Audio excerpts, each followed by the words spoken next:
علیکم. تو جی جناب میں پھر حاضر ہو گئی ہوں خوشگل عشقم کے وائس اوور کے ساتھ. As usual I am Shahana Khalid hair.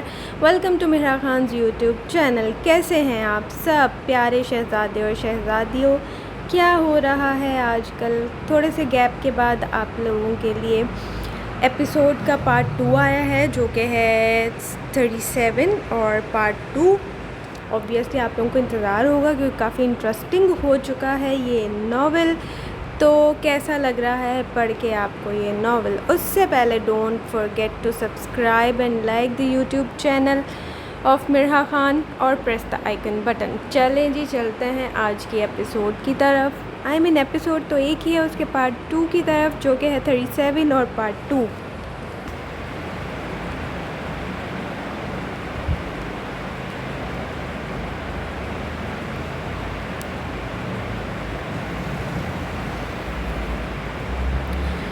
ان کا اگلا پڑاؤ اور ماڑا نامی ساحل سمندر پر تھا. تاحد نگاہ تک پھیلے نیلے سمندر پر آفتاب کی شعاعیں چھن سے گرتی اس کی نلاہٹوں کو اور بھی واضح کر رہی تھیں.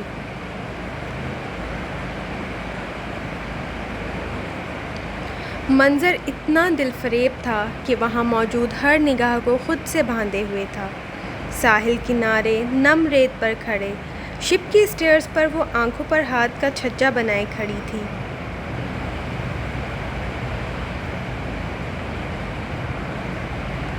ریڈ روز کے پرنٹ کا پنڈلیوں تک آتا اسکرٹ اور وائٹ ٹاپ پہنے وہ کھلے سلکی بھورے بالوں پر وائٹ ہیٹ پہنے ہوئے تھی جس پر اسکرٹ کی مانند کہیں کہیں گلاب کے پھول بنے تھے.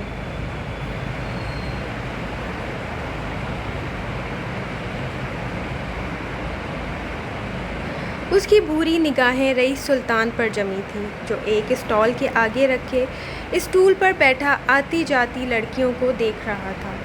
وائٹ جینز شرٹ پر براؤن جیکٹ اور براؤن ہی لانگ شوز پہنے وہ چہرے پر گہرے بھورے رومال کو باندھے اپنے عام حلیے کے برعکس تھا.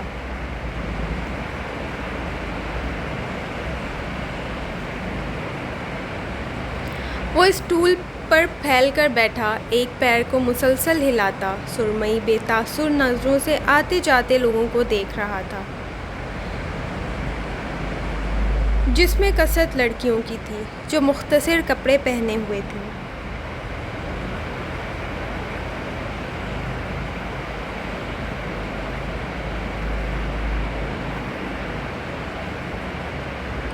خانم کی تیوری چڑھی، وہ دانت پیستی اس کی جانب بڑھنے لگی. کمر سے بندھے اسٹائلش مختصر سرخ پرس میں رکھا موبائل وائبریٹ ہونے لگا تو وہ اگلے ہی لمحے فون نکالتی زین کی کال دیکھ کر آنکھیں گھما کر رہ گئی.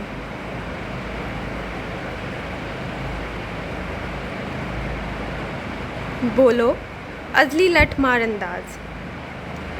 دوسری جانب زین نے بغیر بے عزتی محسوس کیے مریم کو لے کر اپنے دکھڑے سنانے شروع کر دیے جس پر کوفت زدہ ہو گئی. اس کی نگاہیں اب بھی رئیس کی جانب تھیں. جی چاہ رہا تھا ساری لڑکیوں کو یہاں سے غائب کر دے. اگر وہ تمہیں گھاس نہیں ڈال رہی تو اس میں کیا کروں؟ فون دوسرے ہاتھ میں منتقل کر کے کان سے لگاتی وہ رئیس کے سامنے آ کھڑی ہوئی. اس نے نگاہیں خانم پر جمائیں. وہ کال پر مصروف اس کا ہاتھ تھام کر اسے کھینچنے لگی تو وہ چپ چاپ کھڑا ہو گیا.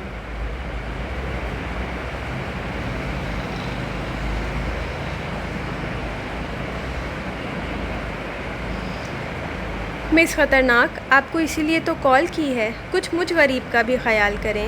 خود تو دن رات آپ میرے معصوم باس کے ساتھ رومانس لڑا رہی ہوتی ہیں. کچھ بچے کا بھی خیال کر لیں، میری شادی کروا دیں. اللہ آپ کو توڑواں افلاطون بچے دے.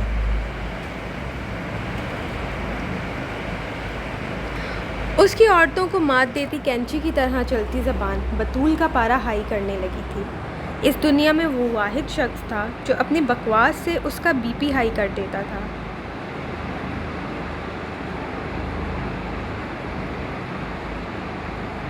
واپس آ کر دیکھتی ہوں. ناک سکوڑ کر کہتی وہ لٹ مار انداز میں بولی تو دوسری جانب موجود زین نے منہ اسپیکر کے پاس کرتے کلس کر کہا، مس خطرناک، میری ایک خواہش ہے، آپ کے سامنے جو سمندر ہے اس میں ڈوب کر دکھائیں پلیز۔ خانم نے غصے سے کھولتے کال ٹھک سے بند کر دی۔ اس نے بگڑے تاثرات سے رئیس کی جانب دیکھا جو ایک ہاتھ پاکٹ میں رکھے سرمئی آنکھوں میں خاص تاثر لیے اسے تک رہا تھا۔ تم یہاں بیٹھ کر جو کر رہے ہو مجھے سب سمجھ آ رہی ہے، کام کے بہانے لڑکیاں تاڑ رہے ہو۔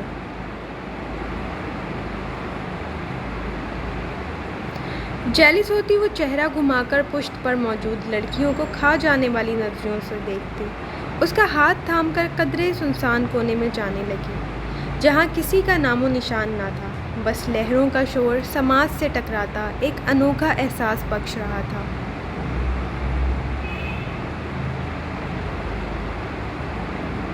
تم جیلس ہو رہی ہو؟ سمندر کے کنارے پڑے بڑے پتھروں کے ڈھیر پر بیٹھتا وہ پیر شوز سے آزاد کرنے لگا۔ خانم نے آنکھیں سکیڑتی جھٹکے سے شوز پیر سے جھٹکتے دور پھینکے، اس کی اسکرٹ ہوا کے زور سے پھڑپھڑا رہی تھی۔ میں کیوں جیلس ہوں گی؟ میری طرف سے ان لڑکیوں کو گود میں بٹھا لو۔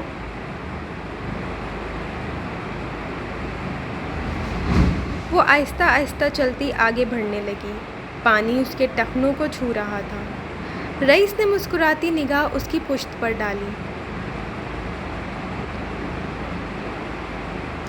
ہیڈ سے نکلتے بال سفید ٹاپ پر جا بجا بکھر بکھر سے جاتے تھے۔ جیسا تم کہو۔ کندھے اچکاتے اس نے 2 انگلیوں سے ایک لڑکی کو اشارہ کیا جو کب سے اسے دیکھ رہی تھی۔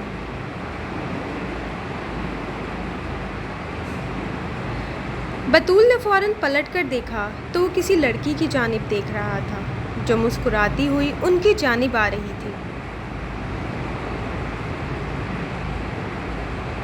بطول کی تیوری چڑھی، دانت پیستی وہ رئیس کے پاس آئی جو اس لڑکی سے مخاطب ہونے ہی لگا تھا۔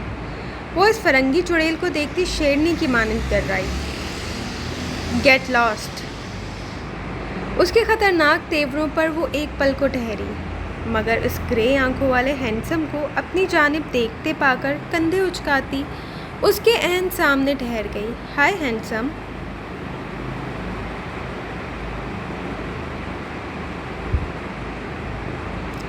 وہ اس کے سامنے قدرے جھک کر اس کے چہرے پر بندھے رومال کی طرف ہاتھ بڑھانے لگی۔ رئیس نے لب دباتے مسکراتی نگاہوں سے آگ بگولا ہوتی خانم کو دیکھا جو اگلے ہی لمحے اپنے عمل سے اسے حیران کر گئی۔ یو بچ۔ وہ اس فرنگن کو پیچھے جھٹکتی اس کے منہ پر زوردار گھونسا مار گئی جس پر وہ کرہاتی منہ پر ہاتھ رکھ گئی۔ بطول خطرناک تیوروں سے اس کی جانب بڑھی۔ اس سے پہلے وہ اس کا تیا پانچا کرتی وہ لڑکی تو سر پر پیر رکھ کر بھاگی۔ زیادہ شوق ہو رہا ہے لڑکیوں کو گود میں بٹھانے کا۔ جھک کر اس کا گریبان پکڑتی وہ زخمی شیرنی کی مانند گررائی۔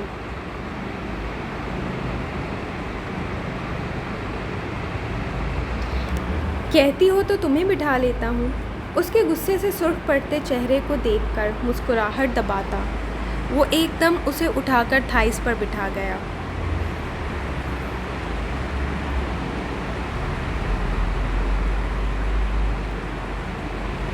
وہ قسمساتی خفگی سے دیکھتی اٹھنے لگی جب وہ اس کی کمر میں ہاتھ ڈال کر اسے خود سے لگا گیا۔ لہروں کے بہاؤ پر آتا پانی اس کے پیروں کو چھو کر گزر گیا تھا۔ تم بہت بے شرم ہو گئے ہو۔ یاد ہے جب تم کرایہ دار ہوا کرتے تھے میرے کتنے شریف بنتے تھے، جیسے تم جیسا معصوم کوئی پیدا ہی نہیں ہوا۔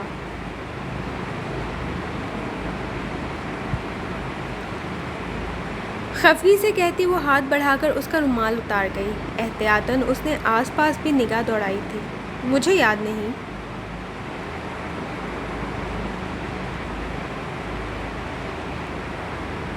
سرمئی نگاہوں کو اس کے لبوں پر جماتا وہ اسے زچ کرنے کو بولا تھا جس پر وہ آنکھیں گھما کر رہ گئی۔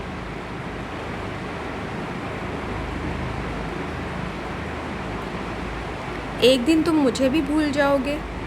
اس کے ارادوں کو بھانپتی وہ اس کے لبوں پر ہتھیلی رکھ گئی تو وہ اس کی آنکھوں میں دیکھتا اس کی ہتھیلی چوم گیا۔ وہ نگاہیں پھیرتی مسکراہٹ دبا گئی۔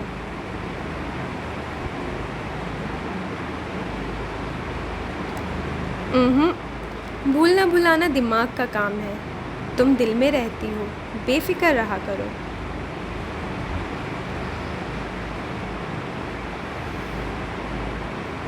اپنے لبوں سے اس کی ہتھیلی ہٹاتا وہ ایک دم اس کے سر کی پشت پر ہاتھ رکھ کر اس کے لبوں پر جھک گیا۔ بطول نے آنکھیں پھیلاتے اس کی شرٹ مٹھیوں میں بھینچی تھی۔ اس کا پر شدت جنونی انداز اس کی سانسیں اتھل پھتل کر گیا۔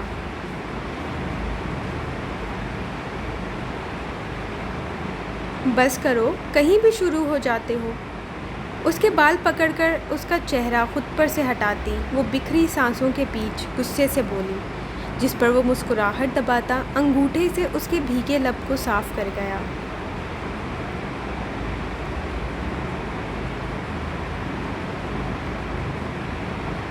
کسی اور کے پاس تم جانے نہیں دیتی۔ وہ اسے زج کرنے کو بات ادھوری چھوڑ گیا، جس پر فوراً اٹھتی رومال جھپٹ کر اس کے منہ پر پھان گئی۔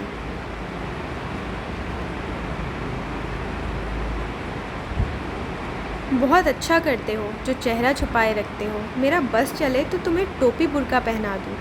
ان بے شرم لڑکیوں کو تاڑنے کے لیے میرا شوہر ہی ملا ہے۔ اس کی نگاہ رئیس سلطان کی پشت کی جانب اٹھی تو آتی جاتی لڑکیاں مڑ مڑ کر اسے دیکھ رہی تھیں، جس پر وہ سیخ پا ہوئی تھی۔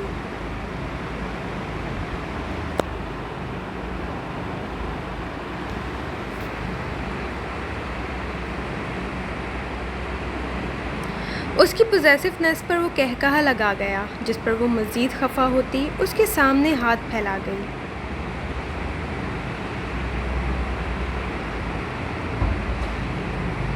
وہ محظوظ ہوتا اس کی پہلی دودھیا ہتھیلی پر اپنا مضبوط ہاتھ رکھتا اٹھ کھڑا ہوا۔ ہم کب یہاں سے جائیں گے؟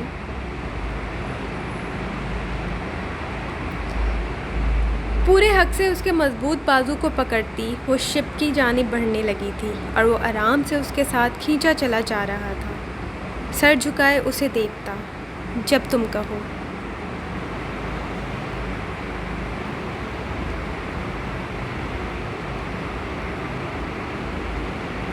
ان کی آوازیں دور ہوتی جا رہی تھیں۔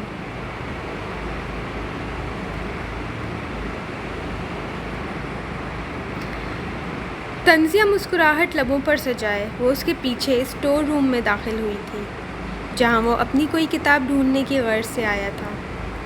نازلی نے اس کی چوڑی پشت کو دیکھتے ٹھنڈی آہ بھری تھی۔ بلا شبہ وہ مردانہ وجاہت کا شاہکار تھا۔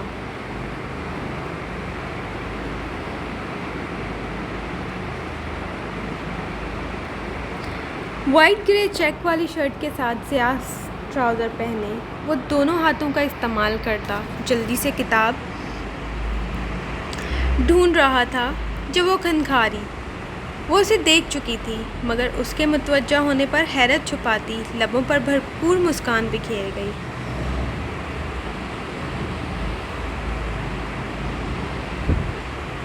وہ گلنین کو کمرے سے نکلتا دیکھ چکی تھی۔ اسے اندازہ تھا وہ معمول کے مطابق کچن جائے گی اور کچن سے نکلتے اس کی نگاہ عین سامنے موجود اسٹور روم کے کھلے دروازے سے نظر آتے منظر پر ضرور ٹھہرے گی۔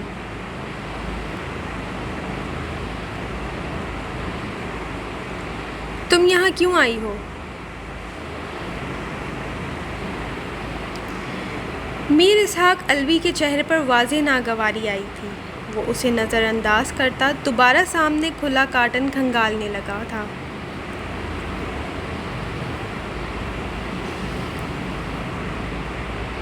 دل چاہ رہا تھا تمہارے پاس آنے کو۔ سائیڈ اسمائل دیتی وہ اس کی پشت پر ذرا سے فاصلے پر آ کھڑی ہوئی۔ جب وہ اس کی موجودگی اتنے قریب محسوس کرتا فوراً سے پلٹا۔ اس سے پہلے وہ کچھ سمجھ پاتا وہ یکدم اس کی شرٹ